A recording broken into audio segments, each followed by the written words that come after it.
Any questions about what kind of graphs? What kind of graphs? That's up to you. Part of this assignment is for you to look at the data from each of the 6 experiments and say what kind of graph is best for this type of data. Okay? Because if I just keep telling you what kind of graph to make, then you don't ever learn how to do that on your own, and that's a very important skill to scientists to know. Okay? What's the best way to show the data? So you may find that for the 6 experiments, you're not going to have 6 identical graphs. Okay, so think about that. Okay, so that's due tomorrow, and we're going to move on to do that GFP lab. So please make sure you take a look at that, because that's going to take really the entire 2 hours, and we need to get started immediately. So please come on time and have that protocol ready to go. Okay, in the meantime, we finished up translation last time. Okay, so we've completed now, starting from the information in DNA, transcribing that into messenger RNA, and then translating that set of instructions into a protein. And that also sort of completes at least the general part of the story about proteins, okay, that we had started back in September, I guess. We look at the structure, you know how to make them, and tack onto that all the stuff you already know about protein structure. We're not done with them quite yet, because after we get done with controlled gene expression today, on Friday we're going to go back to those proteins that we just made off of the ribosome and follow some of them through the ER, the endoplasmic reticulum, the Golgi, and for some proteins into lysosomes. Okay, so we're nearing the end or the completion of that kind of whole story. But in the meantime, I just want to take one day and show you one way that cells have to control which genes are on or off in a particular cell at a particular time.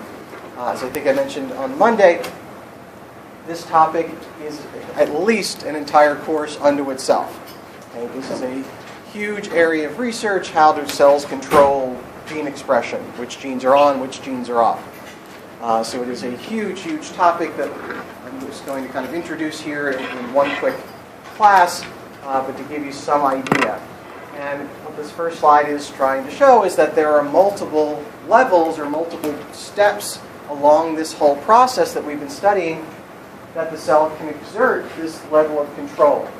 So it can do it at the level sort of the DNA and what's called the genomic level in terms of things like how condensed is the chromatins. We talked about that. How tightly is the DNA wrapped around those nucleosomes? Is the DNA or the histones methylated or acetylated or phosphorylated? Are they changed in some way, which will also affect condensation levels and things like that? What we're going to focus on today is one type of transcriptional control.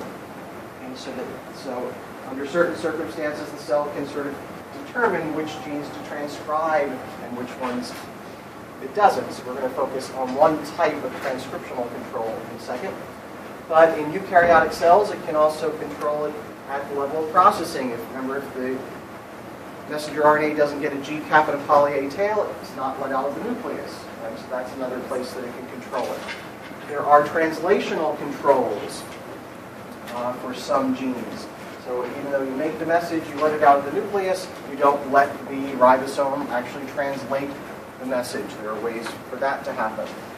And what we're kind of going to get to starting on Friday, post-translational kinds of things can also be a level of control. So how the protein folds or is modified in some way or imported into organelles. That's some of the things we're going to start looking at on Friday. So the short version of this is that there are many, many ways in which or by which the cell can control which genes are active and which ones are not. Since we're only going to spend one day on this topic, I've chosen one type of transcriptional control to look at really briefly. Again, we're going to look at this in a bacterial cell. Well, for the simple reason, because the type that we're going to look at is only applicable to bacterial cells. We don't do it that way. And eukaryotic cells don't do it this way. So the one type of control mechanism that we're going to look at in bacterial cells is called the operon. And I'll put two examples. But an operon basically is a clustering of genes that are all part of the same, or part of the same job. Might be a good way to think about it.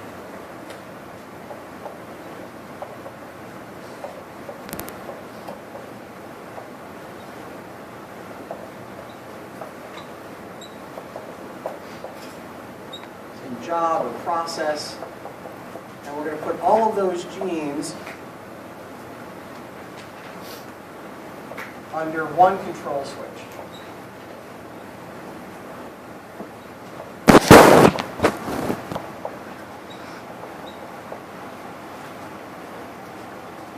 And that's really kind of what an operon is. My analogy is always the lights in the room, right? So if we treat each sort of bank of lights here, each little set of fluorescent lights here as a separate thing, a separate gene, if you will, then we have what? 1, 2, 3, 4, 5, 6, 7, 8, 9, 10, 11, 12, 13, 14, 15, 16 different banks of lights in this room, right? So there are kind of two ways, at least, that we could wire all the lights in the room, right? If there are 16 banks, there could be 16, let's do it on the side. There could be 16 switches. Right? One for each bank of light. You can control each one individually. Or, in the way that they've sort of done this room, it's kind of, well, it's not quite all or nothing because they do it in two banks, but that'll work. Okay, so they wired this so that the first two rows, or the first 6 or so lights, are one switch. Right? They're either all off, as they are now, or with one switch, they're all on. That's really what an operon is. Right? It's taking these 1, 2, 3, 4, 5, 6, 7, 8 banks of lights and putting them on one switch. All off or all on. Okay? So I can't turn just that one on. Right? It's part of an operon. Okay? They're all on or all off. So that's kind of what this does. And for certain circumstances, that really works well, because if we think of it more on the genetic level, if all of the genes are involved in one process, then you can imagine a situation where you either need them all to do whatever the process is, or you don't need any of them, right? Because you don't need the process at all. Okay, so that's kind of how operons are sort of put together. So does that general idea kind of make sense? So it's putting several things under one control switch, in our case genes. So let's look at an example. So the first example that we're going to look at is an operon called the lactose operon, or simply the LAC, L-A-C operon. And it is involved in lactose catabolism. Okay, if you remember, lactose is a disaccharide.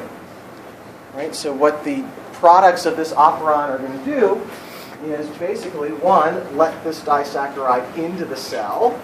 So one of the genes controls a transporter for that particular disaccharide. So think back to transport across membranes. And then the second gene is going to code for this enzyme, beta-galactosidase, which breaks the glycosidic bond, and you get your two monosaccharides. So you either need both of those together, right? You either lactose is around and you let it into the cell and then you cut it in half. Or if there's no lactose around, then you don't need either of those things, right? You don't need the transport protein if it's not around, and if it's not around, you certainly don't need the enzyme to break it down if it's not there in the first place, right? So it's kind of an all or nothing kind of thing. And under those kinds of circumstances, an operon kind of scenario works really well. You either need those two proteins or you need neither of those proteins. So if we put them both under one control switch, you can control both of them just with a single switch rather than hitting two switches in this case, or 8 switches in the case of the lights. Okay. So that's kind of the setup. So like I said, the first gene is going to code for this galactoside permease, the transporter that lets it in. The second one is going to break it down. Well, actually, there's a third gene in this operon. So here's a picture of the operon. Okay, so the It's called the LAC-Z gene is the enzyme. The LAC-Y gene is the transporter. And then there is a third gene called LAC-A, which is codes for another enzyme called a transacetylase. Actually, we don't know why that's part of the operon. It doesn't really seem to have anything actually to do with the lactose. So we need to know it's there because there really are 3 genes here, but we'll just focus on these 2. And as you can see, they're right up against each other. Okay, so the 3 genes are one right after the other, like Z, like Y, like A. And there's our promoter. Okay, so that's kind of a normal setup. Okay, but since we've clustered these 3 genes, they're all going to be under the control of that one promoter. Okay, so we already studied promoters and transcription. Okay, so here's our promoter. Here are our 3 genes.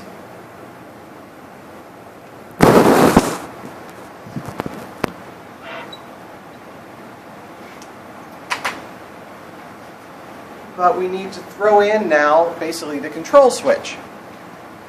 The control switch, if you look closely at this diagram right there, is this new element here called the operator. And it's between the promoter and the genes. Okay, so we haven't seen this before, right? We didn't talk about operators as part of the general transcriptional idea, but we need to invoke it here. And as we'll see momentarily, it's that operator that's really essentially the control switch for this particular LAC operon.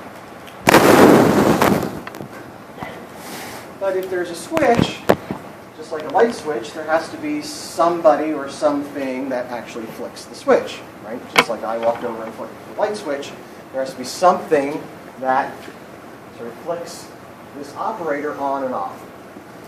And that's what's next door here, the regulatory gene. So this regulatory gene has its own promoter and its own gene. So this is called the LAC-I gene. Okay, but you can see it's separate from the LAC operon. Okay, the regulatory component is always separate. And this is going to code for a repressor protein that's going to, as we'll see, either interact or not interact with this operator to turn it on or off. Okay, so let's see how this works. So let's draw that in. Let's put the repressor over here.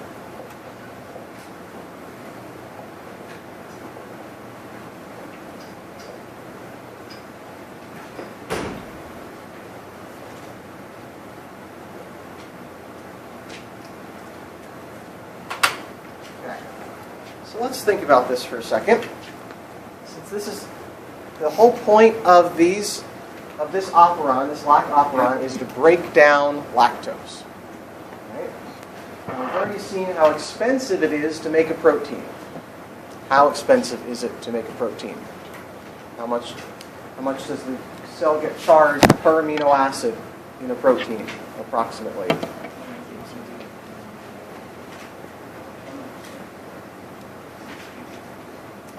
Not 6, a little too many. 4, getting closer, but not quite. That means it's less. 2, not so good. 3, you would do very well on The Price is Right.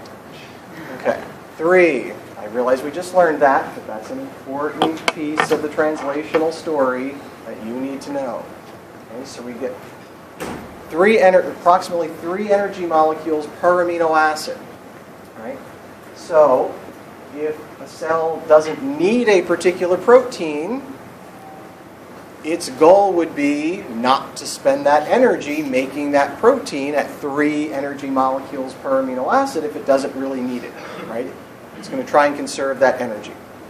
And that's kind of what operon systems kind of allows. So if the whole purpose of this is to break down lactose,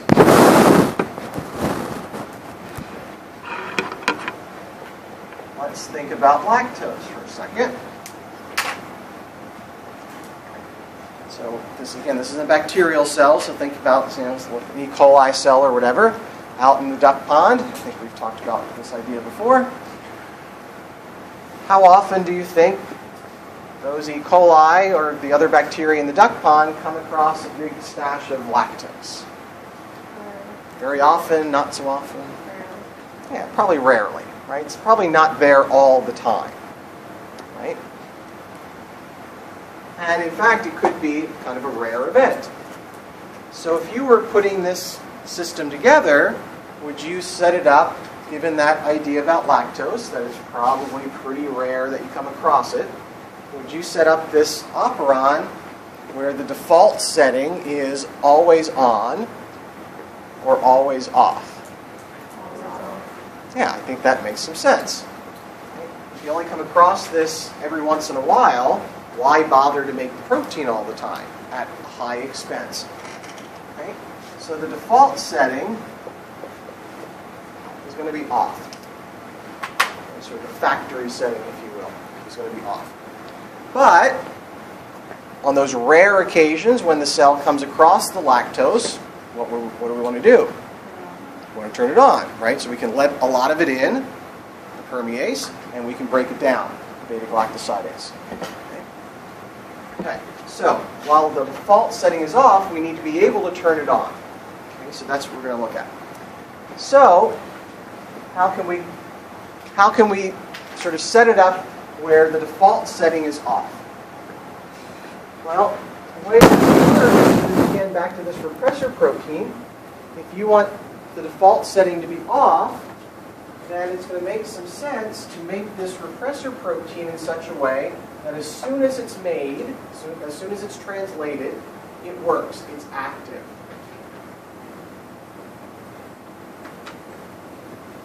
And what this repressor protein is going to do, yes,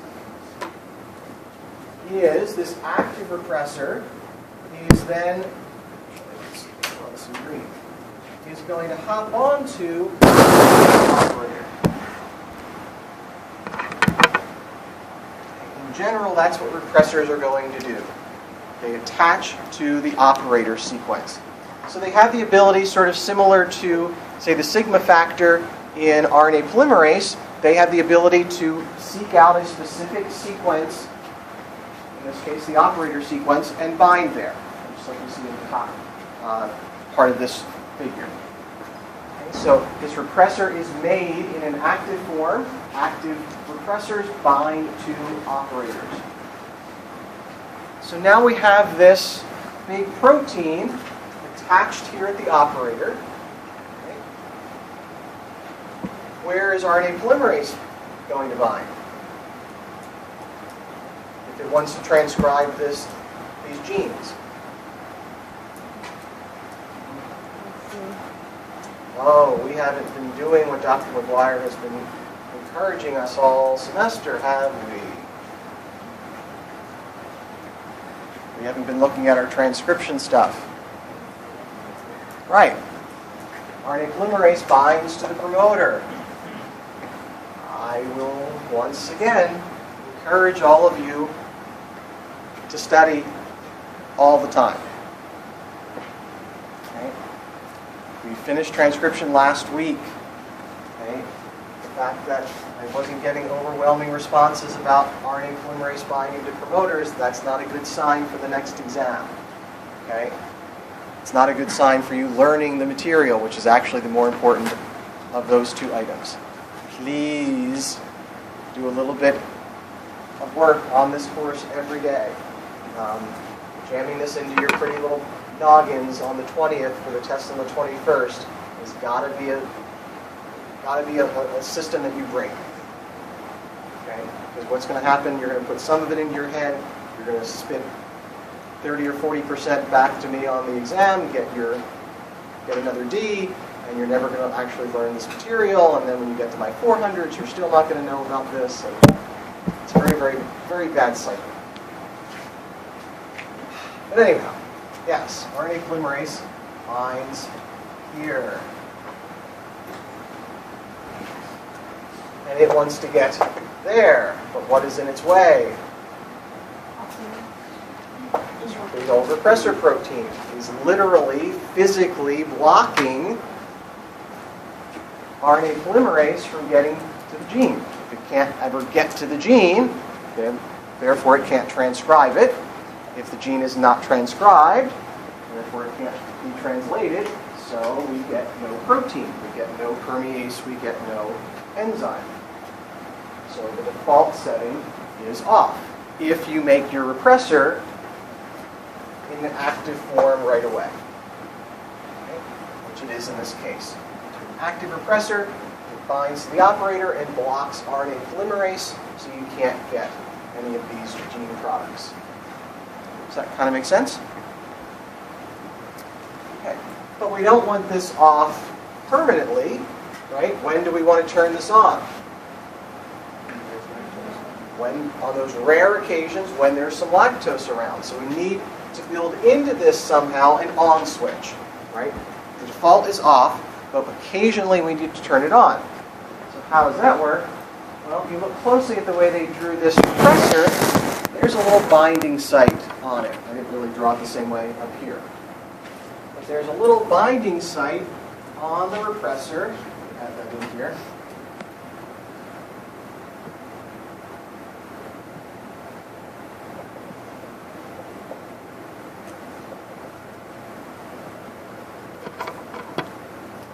For some molecule. If you were designing this, and this operon was all about lactose, and you want to turn this on when there's lactose around, what do you think this binding site on the repressor is going to be for?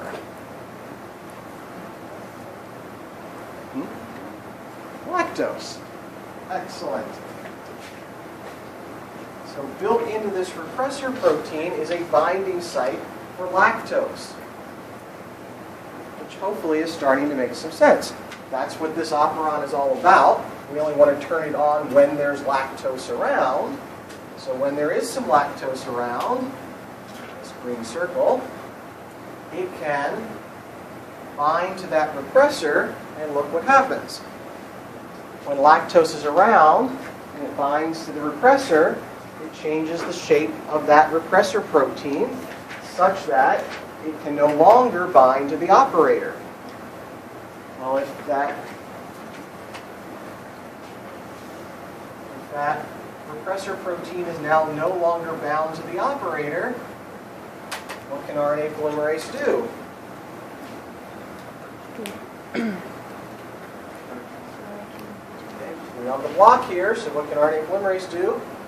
Copy the gene.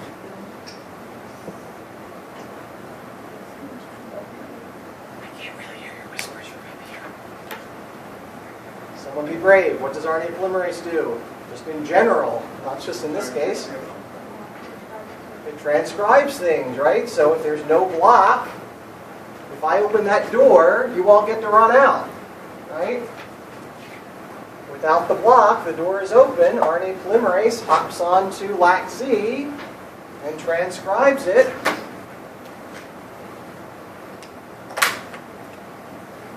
Into a messenger RNA, and then hops onto LAC-Y and transcribes that into a messenger RNA, and probably does the same thing to LAC-A, but we can ignore that one. And then that gets translated into the two proteins, one of which is going to let even more lactose into the cell, and the other one, which is that one, and LAC-Z is going to be the enzyme that breaks the disaccharide down into the two monosaccharides. Right? And those will probably be fed into glycolysis and Krebs cycle, electron transport chain, etc. Okay, so now we can connect it to that. I know we don't want to connect things back to metabolism. We want to just forget about that, but let's do that anyway. Yes? This is going to be based on the concentration of lactose inside the cell, though, right? It absolutely is, and I'm glad you said that. That was not planned, by the way. Anytime anything binds to a protein, it's all about concentration.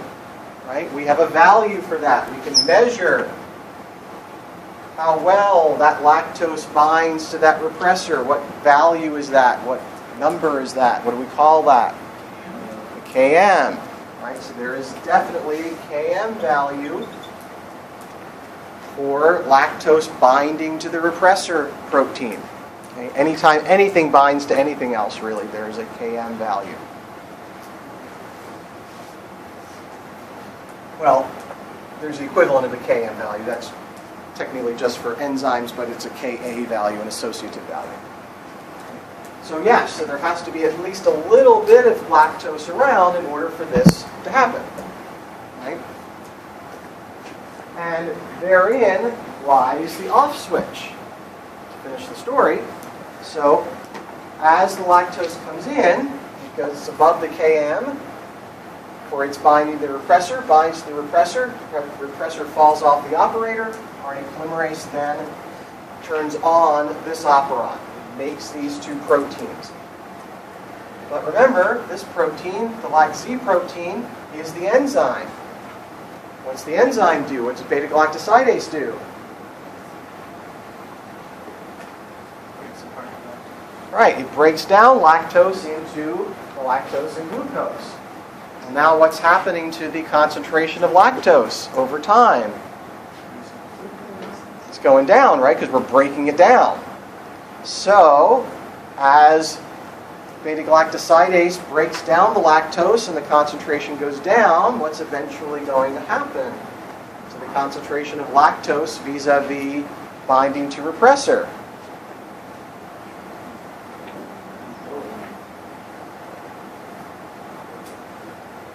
Let's pretend the Km value is 5. 5 molecules of lactose around in order for this to happen. And what's going to happen when we get down to 2 molecules of lactose? Need less activity with the enzyme, wouldn't it? Not the enzyme, but the But the repressor. repressor, right? If we get below the Km, that means the lactose is not going to be bound to the repressor anymore. If there's no lactose bound to the repressor is on or off. No, the repressor, let me rephrase. With lactose not bound, is the repressor active or not active? Not everything. Active. Let's try again. If there is no lactose bound to the repressor is Active. active. Active repressors do what? Not allowed the polymerase. They block the polymerase by binding to the operators. We're back up to here. So once all the lactose is broken down, or at least most of it, that reactivates the repressor. The repressor binds to the operator again. The operon is turned back off. So it's a really kind of elegant system that can be turned on or off fairly quickly. So there's lactose around, lactose binds to the repressor, turns it off. We get transcription, that breaks down the lactose. Concentration of lactose goes back down, not enough around to inactivate the repressor anymore. The repressor is active, hops on the operator, we shut down the operon again. So it's a really nice sort of on-off switch that in this case controls technically 3 genes, but 2 of them are more important than the third. So we looked at the specific catabolic operon for lactose, but we can sort of generalize to the fact that most catabolic types of operons work this way. Okay? Operons that are involved in breaking something down tend to all work in this general way. Their default setting is usually off until the molecule in question is there. That molecule in question, there just happens to be a binding site for it on the repressor, so that when it's around, the repressor is inactive. You get the operon turned on. As those gene products break down the molecule in question, that eventually goes down to a concentration below the Km. The repressor is reactivated, hops back on the operator, and is turned back off. So, kind of a neat system, I think.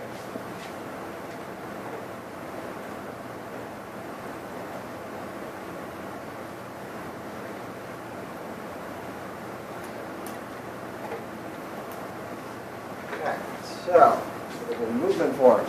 Okay, so here's the repressor protein made in an active form, hops on the operator, blocks RNA polymerase, so the default setting is off. But under rare circumstances, we want to turn this back on. Okay, so off meaning no transcription, no translation. But if there is lactose around, and in high enough concentration, it will bind to the repressor, inactivate it. It can't bind to the operator anymore. Therefore, there's no physical block to RNA polymerase. And it will do what RNA polymerase does, which is transcribe those genes. And then those messenger RNAs will then be translated on ribosomes into the 3 proteins. In this case, well, again, the 2 are the ones that we worry about. The enzyme that breaks down the lactose and the transport protein. This would eventually go into the membrane and allow even more lactose in. And again, within this lies the off switch. When this enzyme breaks down enough of the lactose, then we're back to the early part. There's no more lactose around. The repressor will be active again, hops back on the operator, turns it back off. So the sort of on and off switches are built into this kind of repressor protein kind of scenario. Kind of makes sense? And yes, you do need to spend some time sitting and looking at this and making sure it all makes sense. Okay, but generally speaking, does it make sense? Patrick? Do you absolutely need a transport protein to get the lactose inside? In large quantity, yes. So And- I think that's how it should start. Very good. Okay, so there's seemingly a little conundrum here that if we need this transport protein to get lactose in and we're not making it ever, then how does that first lactose get in? The answer to that is even the repressed version of this operon is not 100%. It's not 100% off. It's like 99% off. So there is, at any given moment, like 1% of this being made. So there is some of this transport protein in the membrane most of the time. Because otherwise, you're exactly right, this could never work. Okay, so there's always a little bit of the transport protein available so that some of it can come in. Then you turn all this on, then you get more transport protein, you're letting more in, and that turns it on all the way. But yeah, that's the question. Other questions about the lac operon as our example of catabolic operons in general? Okay, spend some time on this. Okay. So that's a catabolic operon. Our other example is going to be the other type. So if there are catabolic operons, there are also, what's the opposite of catabolism? Catabolism. So we'll look at an anabolic operon. An operon whose gene products are going to build us something. And the example I have for us is the tryptophan operon, the TRIP operon. Tryptophan, you remember, as I hope you do, is one of the 20 amino acids. And to make tryptophan is not a one-step process, it's a several-step process, and each of those steps requires a different enzyme, and the enzymes are clustered, so there is a TRIP operon. So in the TRIP operon, there are 5 genes clustered, so there are at least 5 enzymes that are necessary to make us tryptophan, and they're again just labeled A through E. But it's the same basic setup. So our TRIP operon is anabolic. So under the control of one promoter are 5 genes.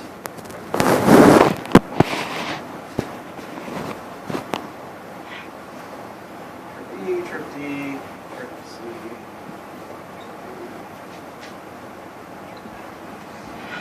And the diagram here shows what the specific enzymes are. You don't need to worry about that. But just realize there are 5 different enzymes necessary to make us tryptophan. Okay. So again, we either need all of them to make tryptophan, or we need none of them. Right? If we don't need any more tryptophan, we don't need any of them. So this is a convenient way to, again, turn 5 genes on or off with one switch. Okay, so same thing, or similar idea, in between the promoter and the genes is an operator. Okay, so it's set up in exactly the same way, at least so far. And then separate from that, here's our repressor. Okay, so same basic setup as we had for the repressor. Okay, so there's no operator here, so we make this repressor protein. Now, let's think about this. This is making an amino acid. Amino acids are important to making proteins. So, if you were designing this, would you design it where the factory setting or the default setting would be on or off? Does the cell need tryptophan most of the time, or does it not need tryptophan most of the time?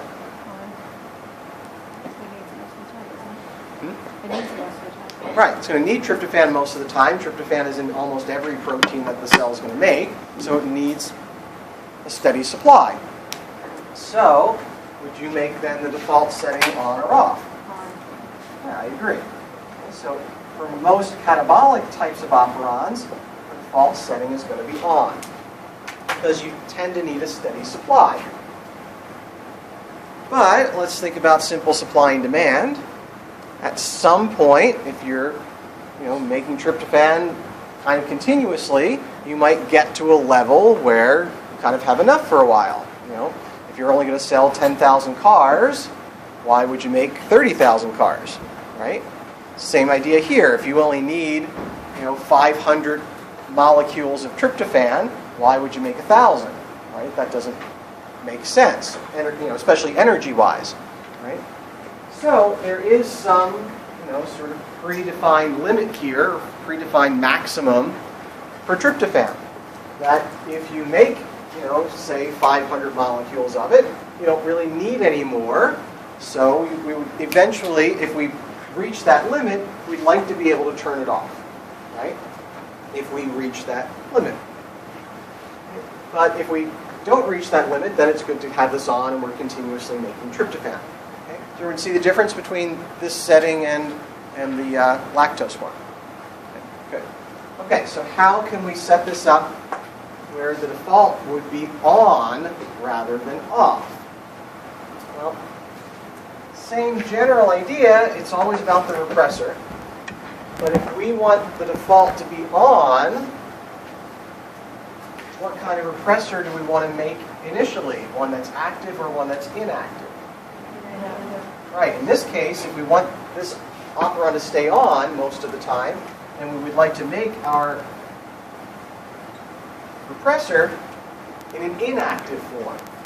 And that's exactly what happens. So the repressor protein that comes off the repressor gene doesn't actually work. So if it doesn't work, that means it can't bind to the operator. If it's not bound to the operator, then RNA polymerase has no physical block, and it's transcribing these 5 genes, and then in turn they get translated into the 5 different enzymes, and the cell keeps making tryptophan. But again, if we look at this closely, there's a binding site there as well. And so what do you think the binding site on the repressor is going to be about? In terms of what you think is going to bind there.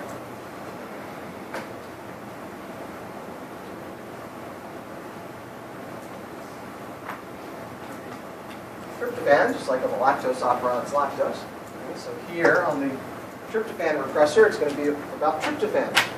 And of course, if we're going to bind something to a protein, there is a what value? Km. Km value. Okay, so there's going to be some Km value for tryptophan for it to bind to that repressor, which makes kind of sense. So in our silly little example here, let's pretend it's 500. Okay, so the Km is 500 molecules. And the cell has now made 517 molecules. So we're above the Km. So what does that mean in terms of whether or not tryptophan is going to bind here or not. If we're above the Km value, will tryptophan bind? Yeah. Yes, that's how Km works, right? You're above the Km value, you get binding. So if we're above the Km value, tryptophan is going to bind there.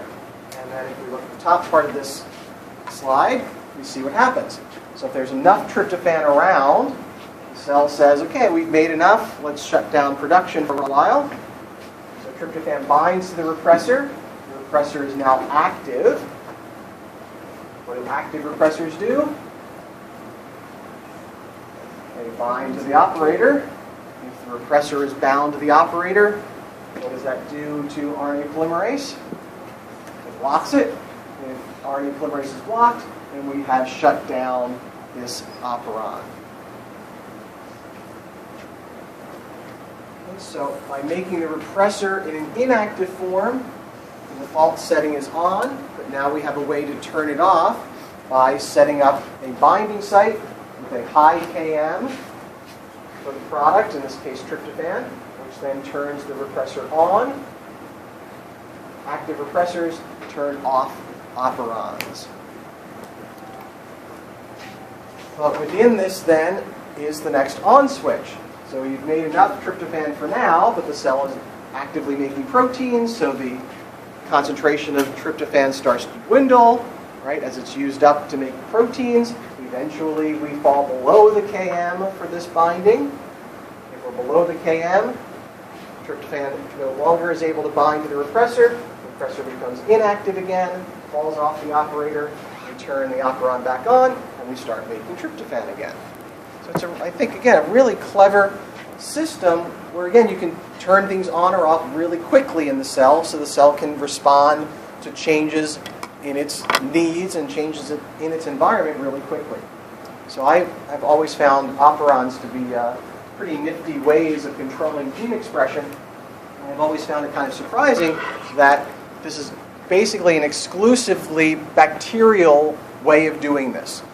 In our cells, there are very, very, very few systems like this. So for some reason, as eukaryotic cells evolved from prokaryotic ones, they got rid of this system. I don't really know why. I think it's a really nifty system. So most eukaryotic cells do wire their lights, in a sense, individually. So each light, each bank of lights will have a separate switch. Whereas bacteria tend to like to cluster them together and put multiple lights on a single switch or multiple genes on a single switch. So like I said, I think this is a good system. So again, we looked at tryptophan as a specific anabolic operon, but we can generalize. This is in general how anabolic operons work. They're usually on until you turn them off, usually because you've made enough of whatever the product was, tryptophan, or pick your favorite biological molecule, and there's probably an operon for it. And so the repressor is made in an inactive form in this case, only to be turned on if you've made enough of the product. If the product binds, turns the repressor on, and that turns the operon off. That kind of makes sense? You see the contrasting styles of a catabolic operon versus an anabolic operon, and why we want the default is off for one and on for the other. That makes sense? Okay. You need to spend some time on this long before the 20th of November. In fact, you need to spend some time on this tonight. Okay, well, this is all fresh in your minds. Okay, get this down. Okay, so that if you don't understand it, we can clarify on Friday, because, of course, we always have to keep moving. Okay, so this is just a little step to the side to take a quick look at control of gene expression. We're going to get back to those proteins that we've been making off of those ribosomes on Friday, and follow some proteins that have to make their way through the ER, the Golgi, and the lysosomes is our next major topic, and that'll be the last major topic for the third exam on the 21st. Okay. So in the meantime, you're working on your yeast fermentation lab that's due tomorrow. You're also reading your GFP lab that we're doing tomorrow. Okay, again, really important that you come prepared, come on time tomorrow in the lab, because we need to start we have to start right on time or we're not going to get the experiment in. Okay, so please be on time, please be prepared tomorrow, and please take a look at this tonight.